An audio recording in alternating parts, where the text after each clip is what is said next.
Oke,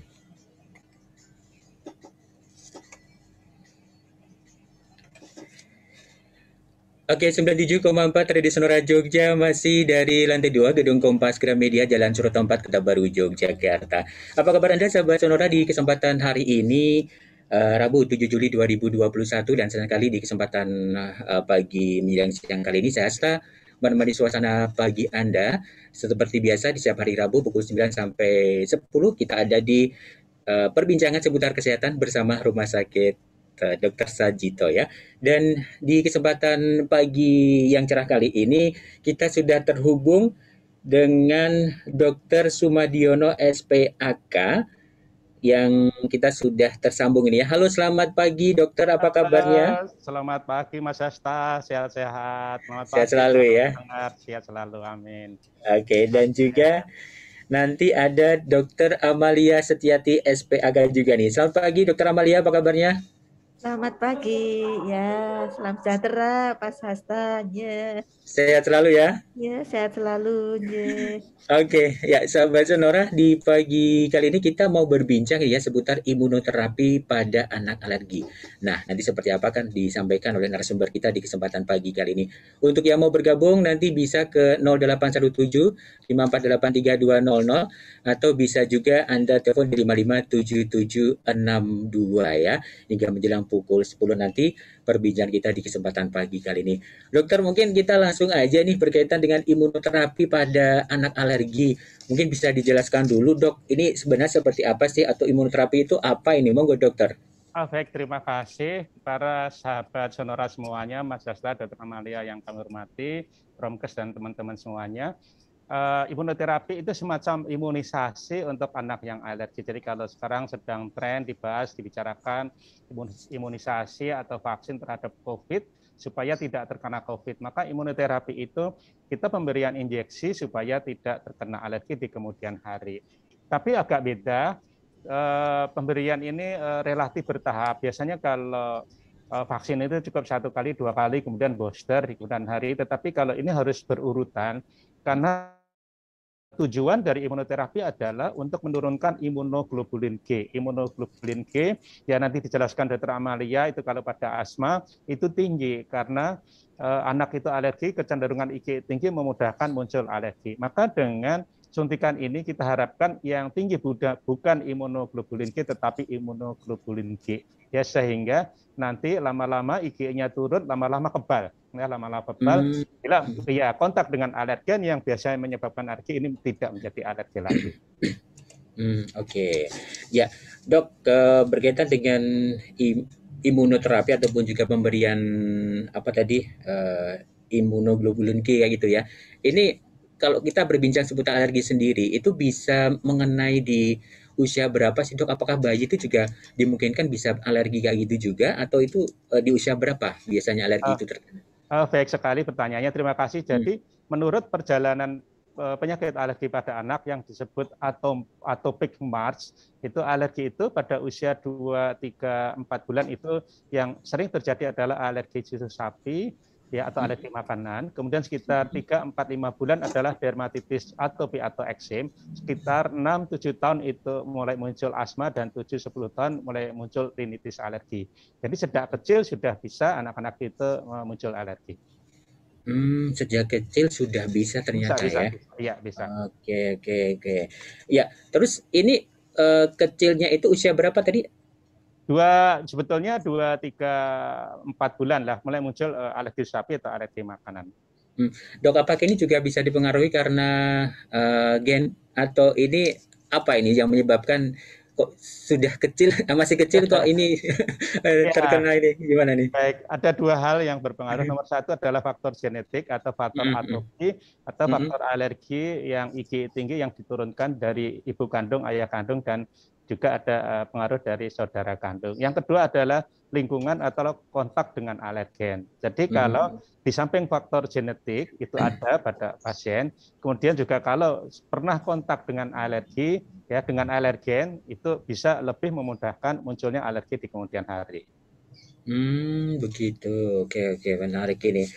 Ini kayaknya ini suatu hal yang sering ini ya dok ya, di lingkungan kita itu sering dihadapi mungkin anak-anak yang tiba-tiba mengalami gejala seperti itu, dan sebagai orang tua kadang-kadang langsung panik duluan dok sebelum Ya, harus gimana kayak gitu tindakannya ya. Oke, saya ke dokter Amalia dulu ini. silahkan. Oke, dokter Amalia. Ya, Oke, dok mungkin selamat pagi. informasi mau menambahkan yang disampaikan dokter Sumadiono tadi berkaitan dengan alergi, dok monggo. Ya, jadi tadi berkaitan alergi, salah satu penyakit yang terkait dengan alergi itu adalah asma, ya. Mm. Yang mungkin sering diterita pada anak-anak.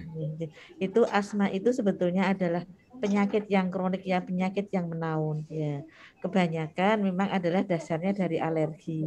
Sehingga asma itu sendiri muncul kalau dia ada alergennya. Jadi tadi kalau dokter Suma bertugas menemukan alergennya apa atau pencetusnya apa. Nah, itu kalau ada alergen nanti asmanya bisa kambuh.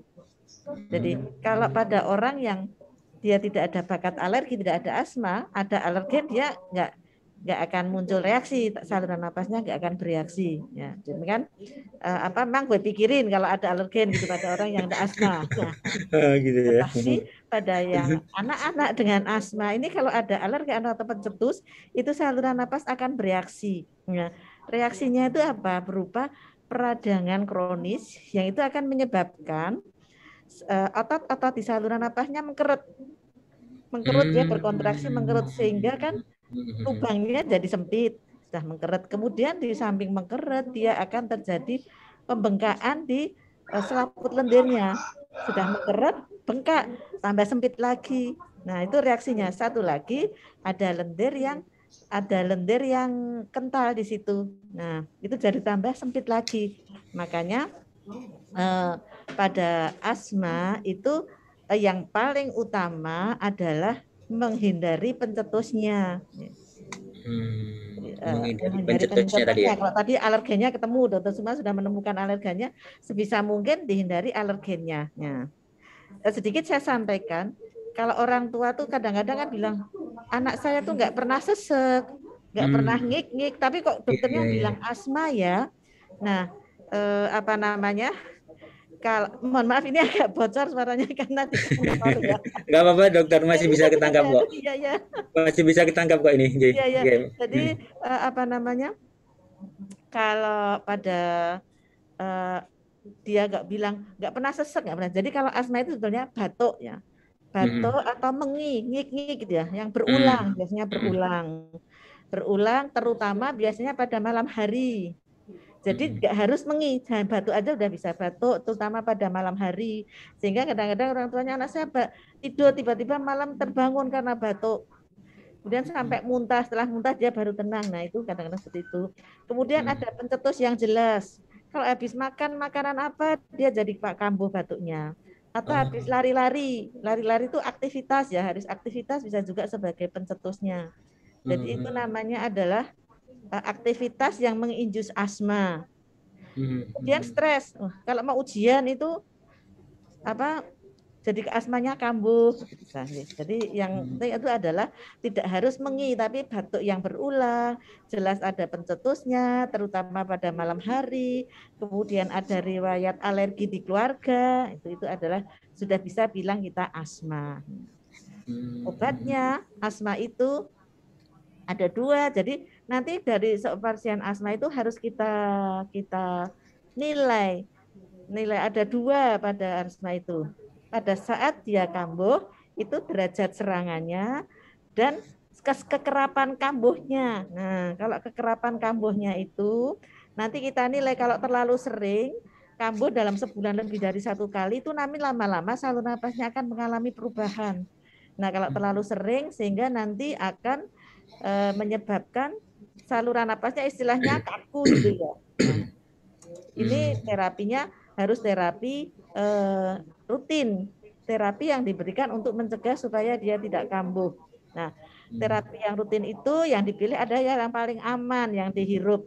Nah, kalau sudah dengan terapi standar kok belum bagus, tadi ada tambahan dari dokter Suma, diberikan imunoterapi. Nah, itu salah satunya itu. Jadi yang penting dalam asma itu ada terapinya ada 2. satu terapi pencegahan itu yang wajib. Kemudian yang kedua yang diberikan ketika ada serangan itu baru ya. Yang Mas Hasta, ya. mungkin Dr. Suma ada tambahan. Oke. Sebelum nanti Dr. Suma melanjutkan, kita harus break dulu, Dr. Amalia dan juga Dr. Suma. Kita harus komersial karena ini cukup menarik perbincangan ini. Nah, apakah sekarang cuaca yang berubah ini juga akan berpengaruh pada mereka yang punya semacam alergen kayak gitu? Nanti akan disampaikan setelah ini ya, dokter. Dijelaskan, J. Oke. Ya. Oke, kita harus break dulu, sahabat Sonora, di perbincangan kita di kesempatan pagi kali ini. Untuk Anda yang mau bergabung, kita tunggu ya di 557762 ataupun juga Anda bisa SMS dan WhatsApp di 08175483 200.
Siap ya dokter, kita masuk lagi. Siap.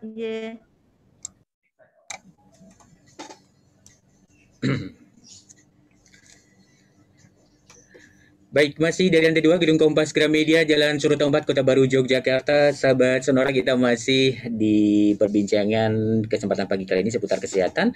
Jadi bersama Rumah Sakit Dr. Sarjito ada Dr. Suma dan Dr. Amalia sebagai narasumber kita di kesempatan pagi kali ini ya.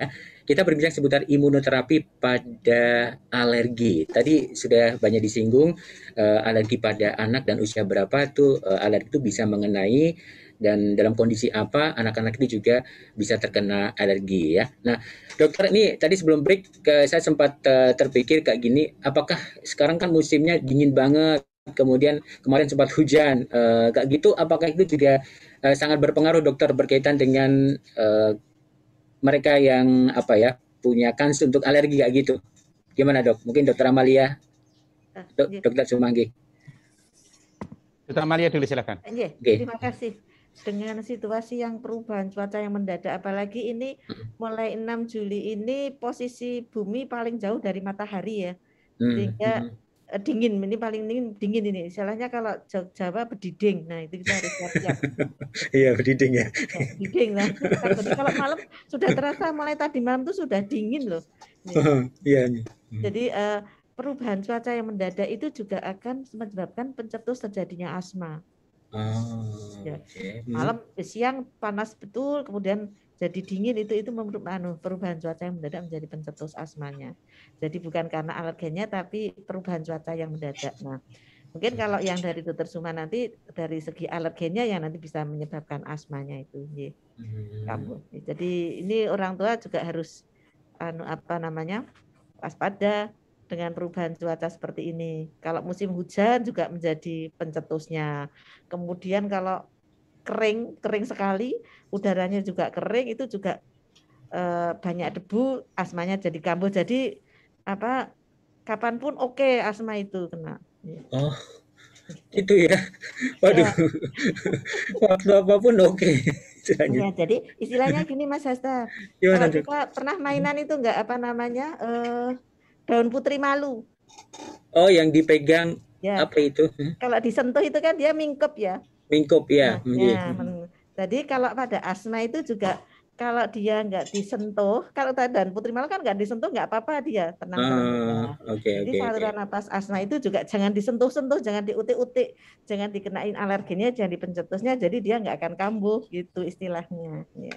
Oh, gitu. Saya pun juga gitu Dok, karena saya pemalu disentuh pun jadi mingkup nih. Enggak, kita ke Dokter Suma deh. Hanya Dokter Suma tersenyum Dok. Dokter Suma, ini gimana Dok? Ini berkaitan dengan faktor cuaca tadi. Kalau dari alergennya gimana Dok? Mungkin bisa disampaikan. Baik sekali sudah disampaikan Dokter Amalia. Urusan sentuh menyentuh tadi ya, Mas Hasto itu paling pakarnya ya, ahlinya. Oke, jadi baik yang menyebabkan alergi disebut alergen, kemudian di samping itu ada faktor pencetus ya. Alergen itu ada hirupan, makanan, kontaktan, dan injektan. Hirupan yang sering menyebabkan alergi pada saluran nafas, termasuk asma dan rinitis alergi. Itu misalnya kutu debu rumah, ya polen, ya tepung sari, kemudian barangkali jamur, barangkali juga ya debu-debu di sekitar kita itu banyak mengandung kutu debu dan juga yang lain-lain. Makanan apapun bisa menyebabkan alergi, termasuk nasi ya. Kalau bayi itu susu sapi yang paling sering. Kemudian injektan itu antibiotik dan sengatan serangga, kontaktan biasanya itu adalah logam-logam. Itu alergen ya. Yang tadi jangan disentuhkan. Tetapi di samping alergen tetap ada juga faktor pencetus. Faktor pencetus itu bukan alergen, tapi bisa menyebabkan segera muncul gejala alergi pada pasien yang sudah hipersensitif. Jadi misalnya pencetus itu bisa tadi pencapaian keringat, ya, emosi, aktivitas, ya, marah atau tertawa yang terlalu kuat, dan juga udara, ya tadi disampaikan juga bisa udara dingin, ya, udara panas, kemudian sinar matahari, ya. Kemudian juga faktor-faktor pencetus lain yang sering pada asma itu bisa misalnya asap rokok ya, bau-bau parfum. Jadi kalau punya pacar asma enak, nggak usah beli parfum. Karena kita parfum itu asmanya jadi hemat. Asma kambuh. Iya, ini salah satu aja. Betul. Begitu. Terima kasih. Oke, Dok. Ini saya jadi ini juga. Jadi kalau misalnya asma ini ya, kok asma di alergi ini ya, itu dibiarkan saja kayak gitu, apakah akan menimbulkan keparahan atau sebenarnya itu bisa sembuh sendiri kayak flu kayak gini, gimana Dok? Iya betul. Itu jangan dibiarkan, harus diketahui alergen, harus dihindari. Oh begitu. Ya, harus diketahui ya. Nomor satu terapi adalah avoidance. Jadi menghindari sehingga tidak muncul tadi. Jangan disentuhkan. Tetapi untuk mengetahui avoidance yang dihindari, kita harus melakukan uji alergi, baik itu scan break test ataukah uji eliminasi provokasi ataukah dites di laboratorium. Jadi harus avoidant itu terapi yang paling utama. Tadi sangat bagus dijelaskan Dokter Amalia, jangan disentuhkan. Kalau kita tidak disentuh, nggak diutek-utek, ya akan muncul asmanya. Jadi sekali kita alergi udang, misalnya kita tidak makan udang bakar, tidak makan udang goreng, tidak makan kerupuk udang, tidak makan sambal udang, ya aman-aman aja. Itu terapi yang utama sebetulnya. Terima kasih. Oke. Dok, ini mereka yang bayi yang mereka yang apa ya, orang-orang yang rawan terhadap alergi ini, ketika mungkin pencetusnya itu sama-sama debu, mengenai pada bayi sama orang dewasa itu apakah akan beda apa ya istilahnya, kalau kadar keparahannya nggak gitu atau gimana, sebenarnya itu sama saja gimana? Sebetulnya kalau alerginya sama, hanya pada bayi itu kan belum kontak, belum lari-lari, belum didik, belum ya ke sana ke sini, sehingga begitu. jarang alergi pada debu karena belum kontak atau tidak kontak. Dan orang tua memang tertinggi adalah debu, sudah bersih-bersih ya, sudah banyak aktivitas yang terkait dengan kontak dengan debu, maka akan lebih muncul untuk alerginya ya, terutama yang pasien asma, rinitis itu ya akan lebih mudah kontak dengan alergen debu. Tapi nanti ketika sudah dewasa, misalnya bayi itu alergi itu, nanti ketika sudah dewasa dimungkinkan bisa hilang nggak itu? Kalau bayi itu lebih bagus sebetulnya prognosisnya. Artinya kalau sekarang dites alergi pada A, B, C gitu. Kemudian avoidance-nya bagus, menghindarinya bagus, tidak kontak, ya terapinya bagus. Maka nanti dites ulang menjadi negatif. Agak berbeda dengan dewasa. Dewasa kita sudah pernah lakukan sekali alergi pada udang misalnya, maka dites berkali-kali tetap aja positif. Kalau dewasa sudah lebih sulit. Begitu. Ya. Oke. Saya termasuk ini dok, alergi udang ini dan memang agak menghindari. Jadi ya menghindari aja sebetulnya. Lebih hemat sebetulnya. Iya. Tapi untungnya mendengar kata udang nggak alergi, tapi cukup makan aja. Oke, saya ke Dokter Amalia. Sebelum nanti kita break ke Dokter Amalia. Halo dokter. Tampaknya terputus sambungan kita dengan Dokter Amalia. Nanti akan kita coba lagi, semoga bisa bergabung ini Dokter Amalia di pagi kali ini. Saya balik ke Dokter Suma lagi nih. Dokter, ini berkaitan tadi sudah dijelaskan kita harus menghindari. Nah, tapi gini dok, kalau saya pernah mendengar gini, untuk alergi itu biar hilang itu kita harus nyoba dikit demi sedikit, terus nanti biar apa ya, alerginya itu hilang. Kayak gitu benar nggak dok? Misalnya mencoba, misalnya saya alergi udang, nggak gitu, terus nanti harus saya nyoba kerupuknya dulu, baru apanya dulu. Nah, gimana dok? Baik ya. Kalau itu tidak dibenarkan, jadi jangan nasihat, jangan menyetujui. Boleh nggak ini ada ibu orang tua tanya anak saya beri ini alergi pada barangkali telur, saya beri sedikit demi sedikit, itu tidak boleh. Kenapa? Karena bisa saja konsumsi yang sedikit munculnya berat, bisa konsumsi yang banyak munculnya sedikit. Jadi itu berbahaya. Oh cuma sedikit aja sih, tadi tahu-tahu shock anafilaksis atau asmanya berat, kumat pasti tidak sempat. Jadi kan bisa bahaya, bisa asfiksia. Jadi itu tidak boleh. Tetapi kalau imunoterapi itu sudah diberikan sedikit demi sedikit, tapi dengan dosis yang sangat terkontrol, terukur, ya sedikit, dan itu relatif aman. Apalagi itu dilakukan di klinik. Jadi agak berbeda. Terima kasih. Oke, ini kalau imunoterapi kan dilakukan di klinik kayak gitu ya. Ya, Dokter Amalia sudah tersambung? Ya, tadi saya sempat terlempar. Oke, dok. Tadi kan disampaikan sama Dokter Suma ya, berkaitan dengan alergen dan juga banyak hal tadi. Kita harus menghindari dan ini mungkin bisa disampaikan juga dok. Kalau menurut Dokter Amalia sendiri gimana nih untuk berkaitan dengan anak kecil dan ketika sudah dewasa, itu apakah ada kemungkinan juga nanti itu sembuh kayak gitu, gimana dok kalau pendapat? Jadi memang istilahnya kalau asma itu karena dia basicnya, dasarnya adalah penyakit alergi, jadi istilahnya bukan sembuh tapi terkontrol. Oke. Kontrol, karena kan dia ada, yang penting adalah menghindari pencetusnya tadi. Jadi bukan sembuh karena paparannya akan terus-menerus, paparan untuk alergennya itu. Nah, ya jadi terkontrol. Hanya saja kalau dia munculnya asma sejak kecil itu mungkin akan lebih baik karena pada anak-anak itu saluran napasnya kan masih sempit. Ya kita kembali ke ilmu fisika ya, Mas Hasta.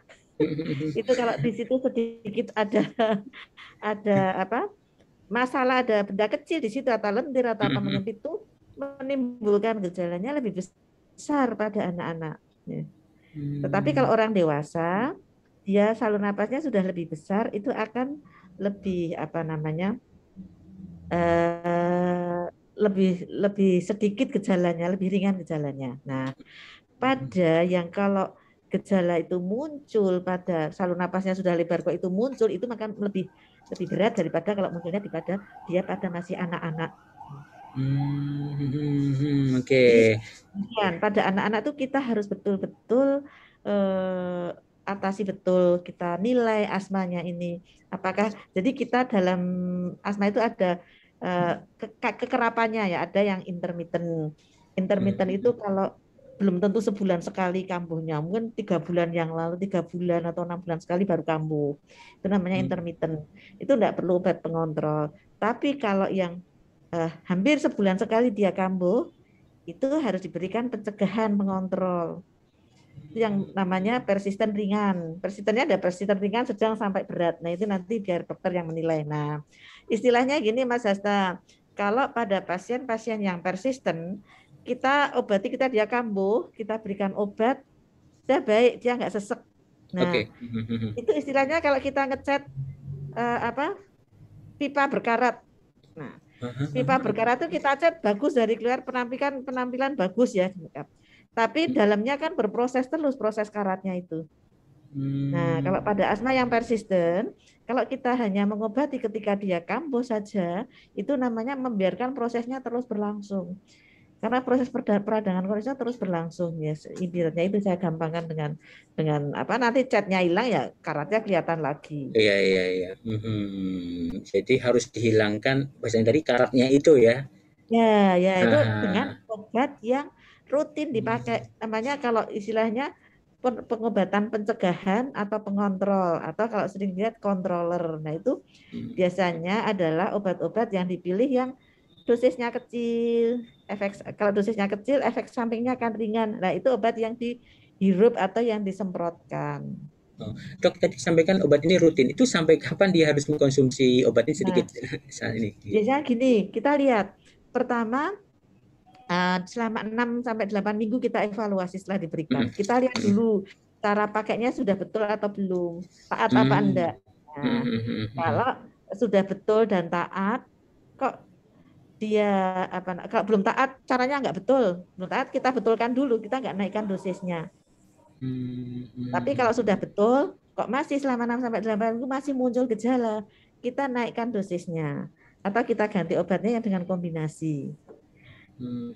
Jadi step up istilahnya, naik tangga. Tetapi kalau sudah betul, terus kok baik, maka kita tidak langsung menurunkan. Kadang-kadang orang tua yang tidak sabar, anak saya sudah baik, ngapain pakai obat terus? Ya, pakai obat terus. Jadi nggak usah menghentikan sendiri, nggak kontrol. Nah itu berisiko kalau dihentikan tiba-tiba, istilahnya jadi kaget. Nah, kaget, withdrawal, kaget, malah muncul lagi. Nah. Oh gitu, baik ini. Makin menarik ini perbincangan kita pagi kali ini dan juga sudah ada yang masuk di WhatsApp kita, dokter. Nanti kita akan sampaikan setelah break ya. Oke, kita akan cocokkan dulu tanda waktu kita di kesempatan pagi kali ini dan juga ada komersial, sahabat Sonora. Untuk Anda yang mau bergabung masih ditunggu di 557762 ataupun juga 08175483 200.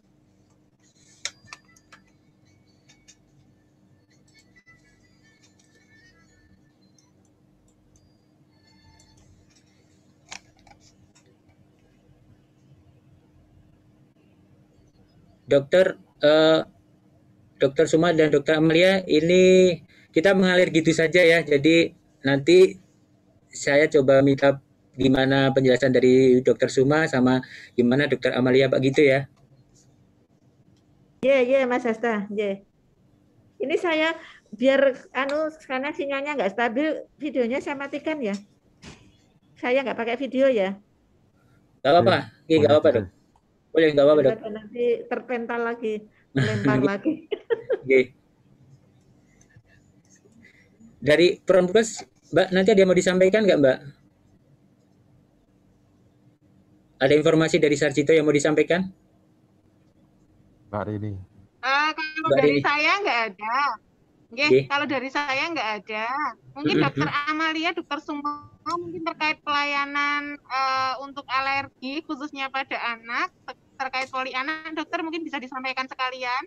Oke, ya, ya, ya. Oke, nanti di sesi akhir itu ya, nanti akan saya pancing untuk menyampaikan itu. Siap, siap. Terima kasih Mas Asta. Oke, Dokter ya. Amalia, Dokter Summa.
Baik, 97,4 Tradisi Sonora Jogja. Terima kasih untuk Anda sahabat Sonora yang terus bergabung di kesempatan pagi kali ini untuk menemani suasana pagi Anda yang memang sekarang di rumah saja bisa dengerin Sonora dengan informasi-informasi yang cukup menarik, juga lagu-lagu yang akan menemani suasana pagi Anda. Dan di pagi kali ini, edisi Rabu 7 Juli 2021, kita ada di perbincangan seputar kesehatan bersama Rumah Sakit Dr. Sarjito ya, hingga menjelang pukul 10 ini. Dan untuk Anda yang mau bergabung, Anda bisa ke 081754832200 atau bisa juga Anda telepon di 557762. Kita masih bersama Dr. Sumadiono SPAK dan juga ada Dr. Amalia Setiati SPAK dari Rumah Sakit Sarjito. Kita membahas seputar imunoterapi pada anak alergi. Dokter, ini ada yang bergabung, saya baca dulu, Oke. Silakan. Ya, selamat pagi untuk Ibu Rina. Ini yang ada di Berbah tanya gini, dokter, anak saya itu kalau dingin seperti ini, terus dia diajak ke olahraga pagi, kena angin dikit, itu muncul bentol-bentol di lipatan-lipatan kaki ataupun juga di ketiak, di lipatan tangannya itu. Nah, apakah itu termasuk alergi dingin? Kalau dibiarkan, itu efeknya seperti apa sih, dok? Sejauh ini dia cuma merasa gatal saja. Usia anak saya itu 4,5. Gimana, dok? Ini Dokter Sumadiono atau Dokter Amalia dulu? Dokter Sumadiono, monggo. Baik, boleh, siap. Baik, Ibu Rina, terima kasih pertanyaannya. 4,5 tahun kalau olahraga, lari-lari, udara dingin ini bentol-bentol ya di lipatan kulit, ya, ketiak dan lain-lain. Ya, itu namanya urtikaria. Urtikaria itu salah satu jenis alergi, temannya asma, di mana gejalanya merah bentol, gatal merah bentol. Ya, muncul setelah ada pencetus, kemudian bisa menghilang ya di seluruh tubuh, kemudian beberapa waktu bisa berkurang tinggal separuh, kemudian bisa berkurang, dan ini biasanya kumat-kumatan. Jadi urtikaria ini bisa akut, bisa kronis. Ya, penyebabnya bisa alergi, bisa juga faktor pencetus atau fisikal. Namanya fisikal urtikaria. Jadi karena aktivitas fisik, karena keringat, karena tekanan, ya, karena udara dingin, karena tidur di lantai, kemudian muncul merah. Ya, itu yang disebut urtikaria, dan ini kalau dibiarkan ya nanti muncul gejalanya itu lebih berat, maka diobatin, nggak apa-apa. Obatnya boleh kalau punya CTM, ditirisin, ataukah kalau kronis nanti kontrol ke dokter, perlu nanti obat-obat yang lain. Kalau ini dibiarkan, akibatnya apa? Maka gejala alergi lain akan lebih mudah untuk muncul. Jadi misalnya rinitis muncul, ya eksema mungkin juga lebih muncul, dan asma akan lebih mudah muncul. Tetapi dengan diobati akan insya Allah akan lebih baik. Terima kasih. Oke, dokter, ini saya nyambung ini dari pertanyaan Bu Rina. Ini berarti mereka yang alergi dingin, misalnya seperti yang dialami oleh putrinya dokter Mbak Rina ini atau Bu Rina ini, dimungkinkan juga bisa terkena alergi lainnya kayak gitu, dok. Berarti bisa apa ya? Banyak alergi yang dialami kayak gitu. Gimana nih sebenarnya? Iya, bisa. Memang alergi itu bisa multiple. Satu saat alergi pada A, nanti di kemudian waktu muncul alergi pada B dan alergi pada C. Bisa. Tetapi kalau manajemennya baik, itu akan bisa dikendalikan. Itu namanya sensitisasi ya. Jadi sensitisasi itu kalau bisa diterapi dengan baik pada saat awal, sensitisasi yang berikutnya itu bisa dikendalikan atau dikurangi. Terima kasih. Oh begitu, bisa dikendalikan dan bisa dikurangi gitu ya. Nah, wah ini kalau begini yang dialami sama Bu Rina kayak gini, berarti putrinya sementara jangan diajak kini keluar dulu atau gimana untuk menghindarnya itu gimana? Ya pencetusnya itu jadi jangan lari-lari pada saat dingin gitu. Ya boleh lari-lari di mana, olahraga di tempat, sekarang kan banyak ya. Atau pada saat sudah mulai hangat, lari-lari kalau memang perlu olahraga. Atau sekarang di masa hangat, kena matahari, vitamin D akan lebih baik. Bisa gitu ya Ibu. Terima kasih. Bu Rina begitu ya, jadi bisa dicari kalau sudah matahari meninggi ya gitu, sekalian dapat vitamin D. Dapat vitamin D gitu. Baik. Ya. Dokter, ini saya ada pertanyaan lagi mungkin ke Dokter Amalia. Ini Dokter Di, ini ada pertanyaan dari Pak Rendra. Ini Pak Rendra pagi kali ini tanya gini, Dok, tadi disampaikan persisten itu dari ringan, sedang, dan berat. Nah, ini dari ringan ke sedang ke berat ini apakah ada waktunya atau ini alamiah saja, tergantung dari kondisi dari orang yang terkena alergi tersebut. Nah, gimana nih Pak Rendra ini yang ada di Bantul? Ya, ini perjalanannya adalah alamiah. Jadi mungkin tiba-tiba dia bisa jadi yang apa kambuh-kambuhnya sering, apa namanya, dia langsung masuk yang ke persisten berat. Atau juga bisa kalau dia tadinya yang persisten ringan, kemudian karena tidak diatasi dengan baik dan paparannya terus-menerus, dia akan naik kelas jadi persisten sedang. Ya. Iya, iya, iya, iya, iya. Iya, iya. Jadi tidak ada ini ya, misalnya ini setelah usia gini jadi berat, ini enggak gitu juga ya. Ya, enggak begitu ya. Bisa yang masih kecil dia sudah bisa persisten berat ya. Ada yang lebih gede dia persisten ringan ya, tidak berdasarkan itu. Ya. Tapi kalau misalnya ini tadi diatasi, diobati kayak gitu bisa benar-benar hilang atau dimungkinkan nanti bisa kambuh lagi, Dokter Amalia? Kontrol tadi istilahnya, Pak. Ya, jadi yang masih tadi persisten berat diobati dengan baik, ditata laksana dengan baik, dia kelasnya akan turun. Kelasnya akan turun. Yang persisten berat bisa jadi persisten sedang. Kemudian baik-baik terkontrol. Jadi terkontrol ya istilahnya ya. Ya. Tapi kalau sembuh total itu dimungkinkan juga. Misalnya hilang nggak pernah alergi itu lagi itu mungkin nggak itu dok? Istilahnya terkontrol tadi. Oh. Kayak penyakit kencing manis itu loh Pak. Oh, saya maksa ini harus sembuh, nggak bisa ya? Istilahnya terkontrol. Aduh, ini biasanya kan pasien sembuh dong, pokoknya nggak ada, nggak mau nggak gini. Oke, ya ini ada yang tanya juga dok ke ini, aduh ini nggak nyebutin nama ini. Oke. Oh Gun, Gun ini tanya gini dok, saya punya alergi asma, pernah dikasih obat hisap, saya sebut ini ya dok, nama obatnya ya, Symbicort Turbo Healer. Warnanya merah kecil yang dihisap itu. Kalau saya ada sesak nafas, pakai obat hisap itu langsung enakan banget dok. Itu ketergantungan tidak ya dok? Nah, gimana dok ini dulu, nanti sebelum ini ada pertanyaan dua nih. Dokter Amalia. Ini pertanyaan yang bagus. Ya, sering muncul. Karena tadi begitu dihirup dia lega. Kalau pakai obat yang lain yang diminum mungkin belum sembuh ya.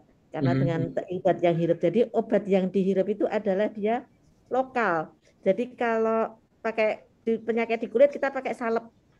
Nah, tapi kalau di saluran pernapasan kita pakai obat yang dihirup tadi. Jadi dia langsung bekerja di target organnya, langsung bekerja di sana. Jadi waktu dari masuk sampai bekerjanya itu cepat, sekitar 5 menit, nggak sampai dia sudah bisa berefek. Dan lama kerjanya juga bisanya. Jadi orang-orang kadang-kadang mengira saya ketagihan. Jadi ketagihan karena kalau nggak pakai obat itu nggak baik ya, karena itu dia kerjanya cepat.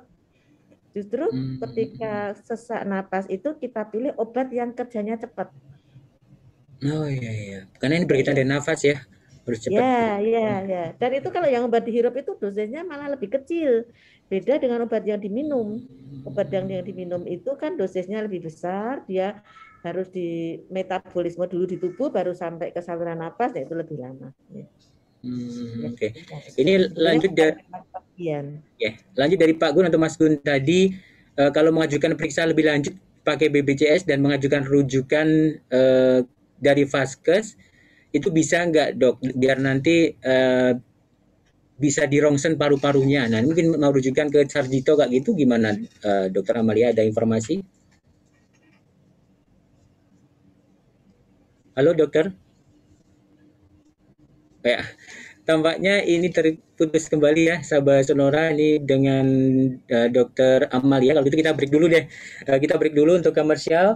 Sebelum nanti kita lanjutkan lagi perbincangan kita di kesempatan pagi kali ini. Nanti akan kita lanjutkan pertanyaan-pertanyaan yang sudah masuk di WhatsApp-nya Sonora Jogja. Ini dari Mas Kun, ada satu yang belum terjawab ya berkaitan dengan nanti kalau seandainya ini diajukan rujukan ke Sarjito dan dimintakan untuk sampai ke rongsen paru-paru, apakah itu nanti bisa? Nanti akan kita jawab pertanyaan Anda sahabat Sonora bersama narasumber kita di kesempatan pagi kali ini.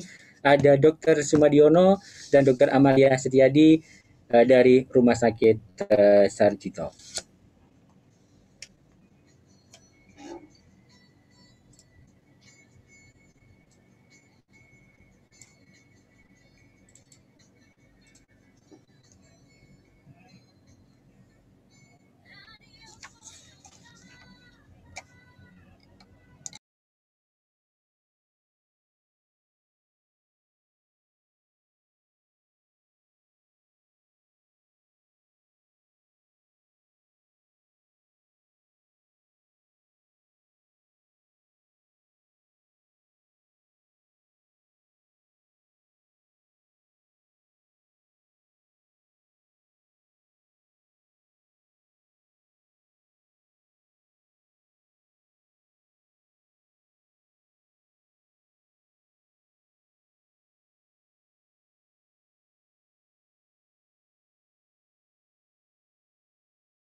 Oke, 97,4 Radio Sonora Jogja masih terus menemani suasana pagi Anda, sahabat Sonora, dan perbincangannya cukup menarik sekali nih, sahabat Sonora, seputar alergi.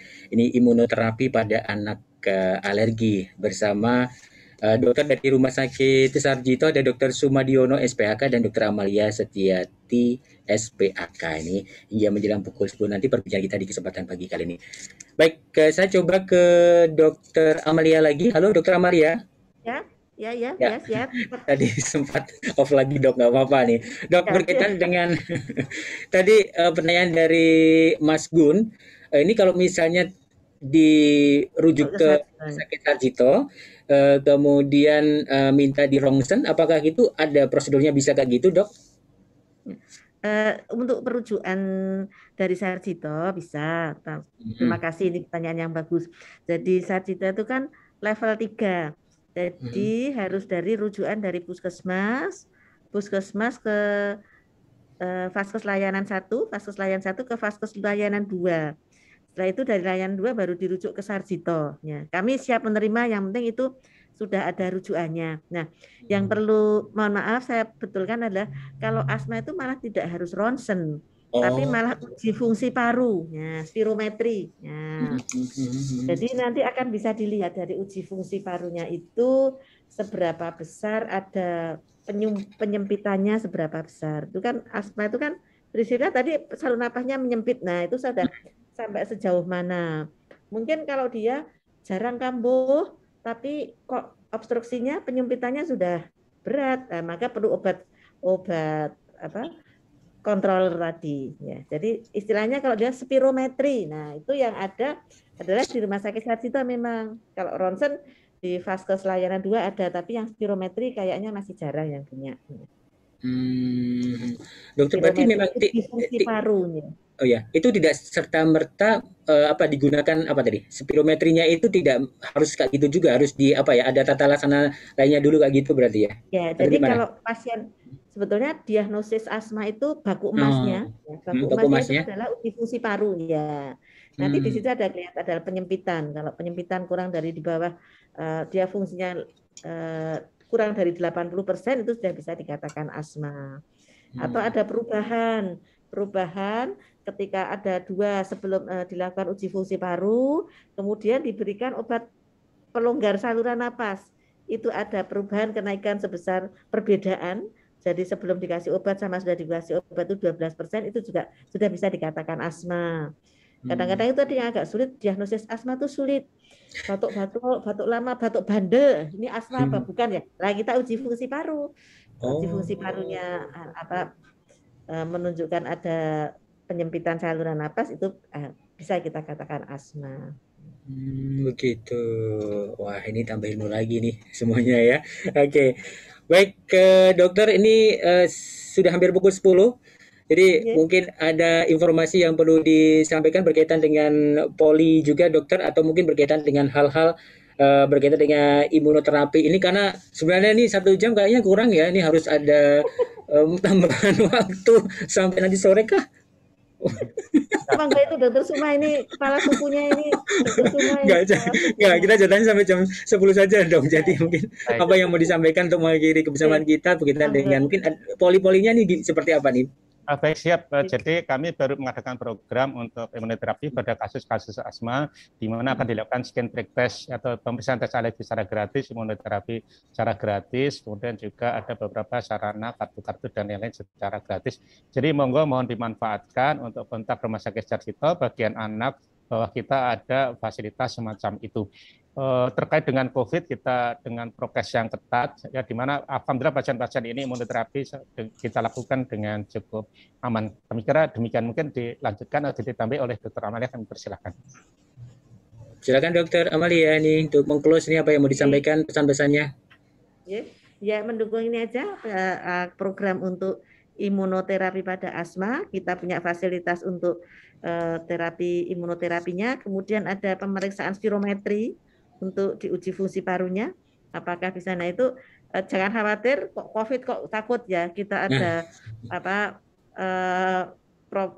protokol kesehatan dan pendaftaran online. Nah ini mohon kalau yang daftar pendaftaran online ini mengurangi antrian dan Mm-mm. mengurangi ya sehingga kita kalau antriannya jamnya sudah tertentu bisa physical distancing gitu aja. Ya, Ya, silahkan. spirometri gratis ya, Dokter Amalia ya.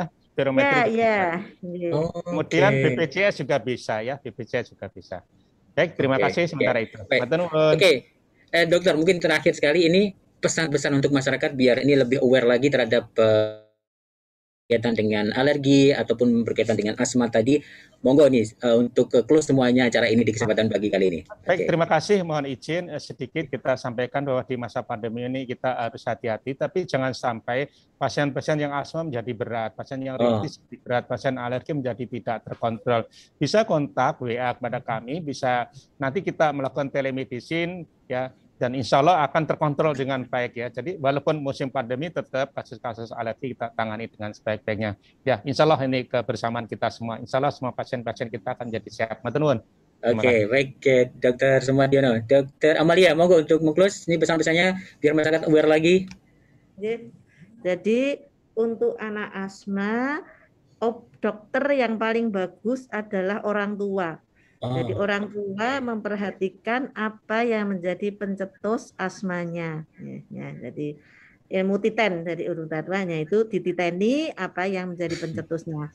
Dan jangan khawatir dengan situasi yang sekarang, asal pakai masker jangan lupa ya, jangan pakai masker, cuci tangan, jaga jarak. Dan satu kuncinya 1M. 1M. Apa itu, Dok? 1M itu apa, Pak? Manuto. Manuto sama itu instruksinya Pak Gubernur ya, Sri Sultan itu. Manuto itu sudah lengkap, itu sudah ada instruksinya, sudah lengkap ya. Sudah mencakup semuanya kalau itu, Dok. Ya, bukan 1 miliar, tapi 1M itu Manuto. Oke, Dokter Amalia dan juga Dokter Sumadiono, terima kasih sekali. Semoga yang disampaikan ini cukup bermanfaat dari semuanya, J. Terima kasih, matur nuwun. Selamat pagi dan selamat bertugas kembali, Dok. Terima kasih. Sehat selalu, J. Sehat selalu. Terima kasih, matur nuwun. Ini tadi sahabat Sonora perbincangan kita di kesempatan pagi kali ini seputar kesehatan bersama Dr. Sumadiono SPAK dan juga Dr. Amalia Astiati SPAK dari Rumah Sakit Dr. Sarjito ya. Dan juga terima kasih untuk Anda yang sudah bergabung di kesempatan pagi kali ini. Kita akan ketemu lagi di lain kesempatan. Selamat pagi dan sukses untuk semuanya. Salam sehat selalu.